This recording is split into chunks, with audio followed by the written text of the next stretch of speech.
In the dead of night, a luxury cruise liner with over 4,000 people on board is battling a raging tropical storm when, without warning, every light vanishes, leaving the ship utterly powerless and drifting. Passengers stumble through darkness as panic spreads, navigation fails, and hurricane-force waves slam the hull. What could bring a modern floating city to sudden blackout? The truth behind power outage panic is far more alarming, and it begins with a single spark of fear. Silence heavier than the storm settles over the ship. For a brief, suspended moment, the only sound is the pounding of rain and the relentless howl of wind, forcing its way through the steel hull. Every engine, every fan, every hum of modern life, gone. Darkness swallows the corridors, so complete that passengers cannot see their own hands. The faint glow of lightning outside throws jagged shadows through portholes. But inside, the world is erased. Some gasp, others freeze, waiting for the familiar buzz of emergency lights that never comes. A child's voice breaks the quiet. A single question echoed in the dark. What happened? Footsteps stumble across carpeted hallways, searching for walls, for bearings, for any sign of order. A tray crashes in a dining room, followed by a chorus of startled shouts. The air, once filled with music and laughter, now holds only the storm and the rising pulse of panic. In staterooms, couples reach for each other. Elderly travelers clutch the arms of their chairs, straining to listen for instructions that don't arrive. Phones flicker on, their screens offering tiny islands of light, but no signal, no contact with the outside world. On the bridge, the captain's voice carries in the darkness, low and steady, but echoing off metal and glass. He calls for status, for answers, for anyone who can tell him where the ship stands now. Officers fumble for manual controls, whispering updates as their eyes adjust. The usual glow of instruments is replaced by the erratic strobe of emergency alarms. Then even those fade, leaving only the shriek of wind and the deep, uneasy creak of the hull. Crew members grip railings, counting steps, moving by memory through the pitch-black maze below decks. In the galley, someone drops a pan, and the sound ricochets through the silence, a sharp reminder of how suddenly order has been lost. For a long heartbeat, the ship floats in a world cut off from time, with nothing but the storm outside and the raw, unfiltered fear inside. Every sense strains for the next sign, a flicker of light, a voice of authority, the first clue that help is on the way. But for now, there is only darkness, and the realization that everything familiar has vanished in an instant. Panic moves through the ship like a living thing. More than 4,000 people are squeezed into a maze of darkened corridors, stairwells, and lounges, each one suddenly cut off from every comfort and certainty. In the casino, a woman's voice cracks as she calls for her husband. In the theater, someone tries to force open an emergency exit, only to find it locked. The air grows thick and humid without the constant churn of air conditioning. A group of teenagers huddle by a stairwell, their phone screens held high, casting ghostly light over anxious faces. The glow is barely enough to see the next step, and the battery bars drop with every minute. A crew member appears, flashlight in hand, his uniform soaked from the rain outside. He presses a bundle of cheap plastic torches into trembling hands, urging people to stay calm. But the crowd is restless. Shouts echo from the main atrium as parents search for missing children. Elderly passengers grip the arms of strangers, their voices shaking as they ask for news. The ship's intercom, usually a steady voice in every corner, is silent. No updates, no instructions, only the distant rumble of the storm and the sound of feet on carpet. One passenger, later known as the witness whose footage would circle the world, turns her phone to record. The video captures a hallway packed with people, some crying, some praying, others simply staring into the darkness, waiting for a sign. In the background, a child's sobs are muffled by a mother's embrace. The camera pans to a closed elevator, its emergency light dead, and then to a crew member moving from door to door, knocking and calling out, "Is everyone okay in there?" On the bridge, the captain's orders cut through the gloom. He demands head counts, flashlight distribution, and updates from every section. Officers relay what little they know, their voices tense. Somewhere below, the engineering team is already moving blindly through the engine spaces, searching for manual overrides. But for those trapped in the passenger decks, time stretches and bends. Minutes feel like hours. Rumors begin to spread about fires, about flooding, about pirates. None of them true, but all feeding the rising fear. Without power, without information, the ship's community begins to fracture. Some look for leaders, others for exits. Everyone, in their own way, is searching for hope in the darkness. A modern cruise ship is more than a vessel. It's a self-sustaining city, floating far from any land-based power grid. Deep within its hull, enormous diesel engines drive generators that produce all the electricity needed to keep thousands of people comfortable and safe. These generators supply power not just for propulsion, but for every light, every elevator, the kitchens, the navigation systems, and the air that circulates through miles of corridors. At the center of it all is the main switchboard, a wall of steel and circuitry that acts like the ship's electrical heart. Here, power from multiple generators is balanced and routed, ensuring that every system, from the smallest reading lamp to the massive propulsion pods, gets exactly what it needs. The design is built for redundancy. On a ship carrying over 4,000 people, engineers can't afford a single point of failure. Multiple generators run in parallel, each capable of picking up the slack if one goes offline. The main switchboard is divided into sections, separated by barriers and automatic breakers. If one section is damaged by fire or water, the others are supposed to keep running, isolating the problem before it can spread. But even the best designs have limits. When the unexpected happens, whether it's a short circuit, a surge from a stabilizer straining against the waves, or water seeping into a control panel, the whole system can trip in seconds. If the main switchboard loses control, every generator can shut down in a cascading chain reaction. That's why every cruise ship is required by law to have an emergency generator, isolated from the main machinery and ready to start at a moment's notice. Regulations demand that this backup comes online within 45 seconds of a blackout, restoring power to vital systems, emergency lights, navigation, steering, communications. The emergency switchboard, fed by this generator, is housed in a separate compartment shielded from fire and flood, with its own fuel supply and batteries for starting. Chief engineers describe the system as a layered defense. Each relay, each breaker, each bus tie is a checkpoint, designed to stop a fault from racing through the ship like wildfire.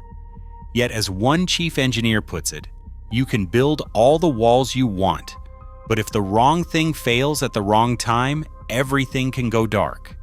In theory, the emergency generator's auto-start relay senses the loss of main power and springs into action. Within seconds, it should be humming, sending electricity to a dedicated emergency bus. The law is clear: 45 seconds to restore a lifeline. But the reality is more complicated. Corrosion, old batteries, a missed inspection, any weak link can delay or derail the process. When the main and emergency systems both fail, the ship is left in total darkness, with every safeguard tested by the storm outside and the uncertainty within. Deep in the engine control room, the chief engineer's flashlight beam darts across a wall of silent panels. Every digital display is dead. The only clue, a faint, acrid smell, and a single relay, its metal casing slick with condensation and streaked with rust. The team crowds around, sweat trickling as the storm shakes the hull above their heads. This relay, flagged in maintenance logs for corrosion months ago, now sits at the center of a silent chain. It was supposed to trigger the emergency generator, a final safety net. but nothing happened. With the automatic systems unresponsive, the chief engineer calls for a manual black start. Protocols are out the window. He assigns 2 engineers to the emergency switchboard, another to the battery bank, and one to the generator housing itself. Every step is a risk. Arc flash warnings are painted in yellow at the panel's edge, a reminder that a single mistake could send thousands of volts through anyone's body. But the decision is made. Power must be restored, or the ship will remain adrift. The first step is to bypass the failed relay. Wires are traced by hand, their insulation sticky from heat and age.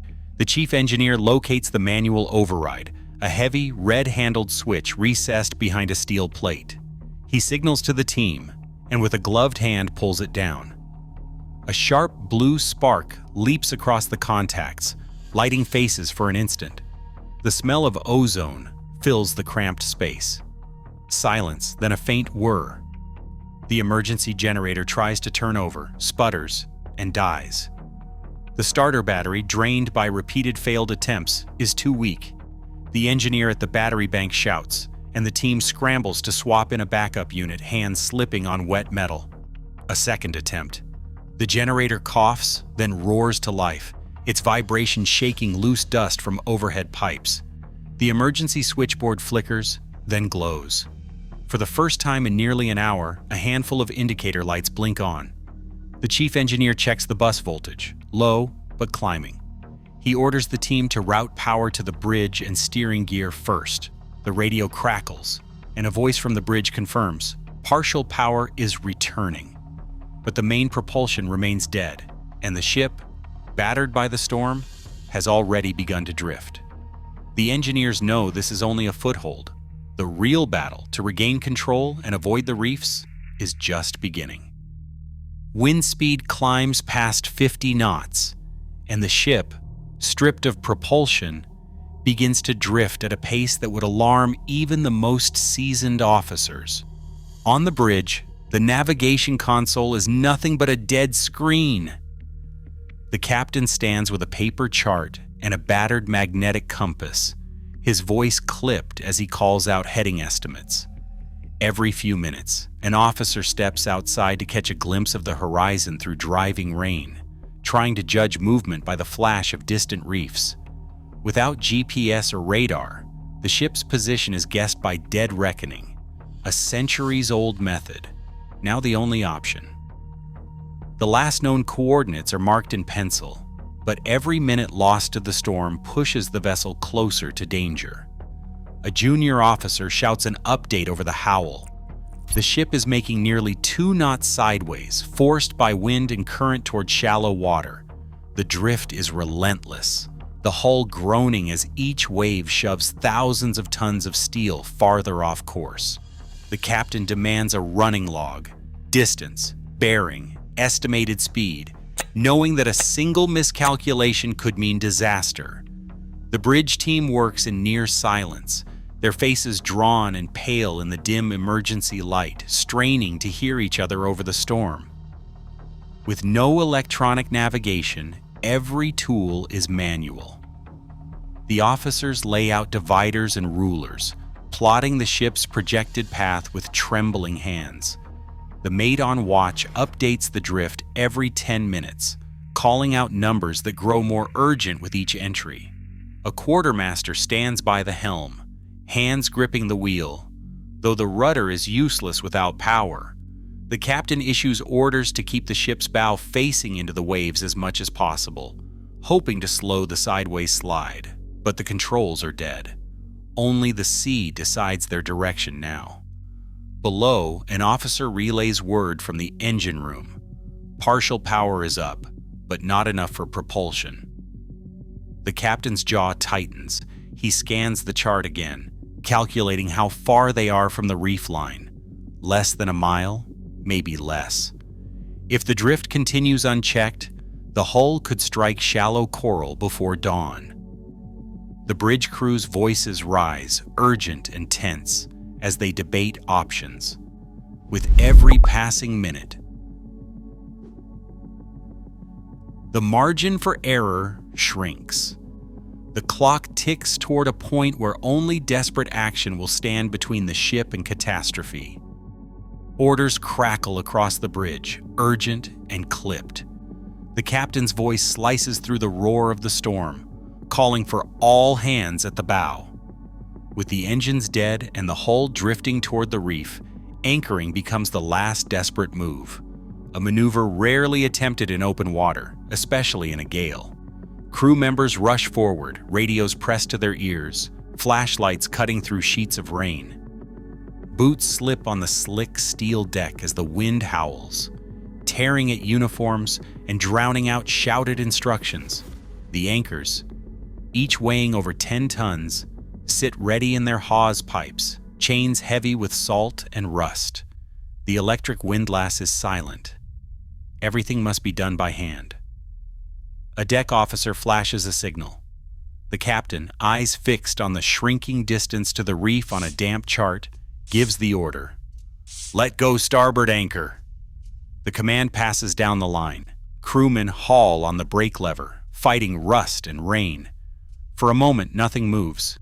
Then, with a grinding roar, the anchor chain thunders out, link after massive link, rattling through the hawse pipe and vanishing into the black water. The ship is still making nearly 2 knots sideways, far too fast for the anchor to catch cleanly.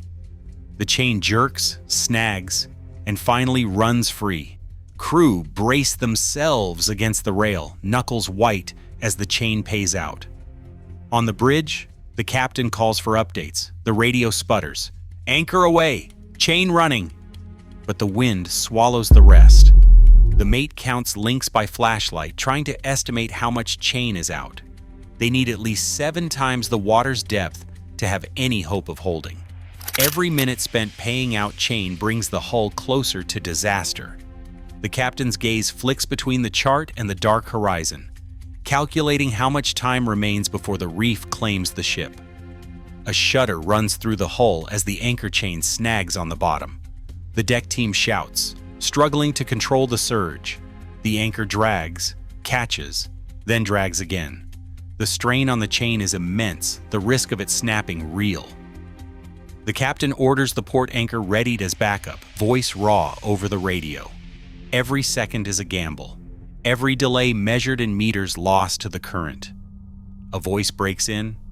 Tugboats are coming, but still hours away. The captain relays position, drift rate, and crew count. The bridge and tug crews switch to a dedicated channel, trading tense updates. The deck crew, soaked and exhausted, brace for the next command. Now everything depends on whether the anchors will hold until help arrives. At the height of the storm, more than 4,000 passengers found themselves trapped in total darkness as the ship's power failed and emergency systems did not respond within the required 45 seconds. Engineering records confirmed a corroded auto start relay was the root cause, while maintenance logs showed delayed inspections in the weeks before the incident. The ship drifted within 300 meters of a shallow reef before anchors were manually deployed, actions verified by bridge logbooks and AIS tracking data. Yet some internal maintenance reports and communications remain undisclosed, leaving unanswered questions about oversight and accountability. Similar incidents, including the 2019 Viking Sky blackout, underscore the ongoing risks even on modern vessels. Today, international maritime regulations mandate stricter inspection protocols, but key vulnerabilities persist. As dawn broke and power was restored, the exhausted faces of passengers and crew made clear how close disaster had come. The evidence shows that vigilance, transparency, and rigorous maintenance remain the only guarantees against the next blackout at sea.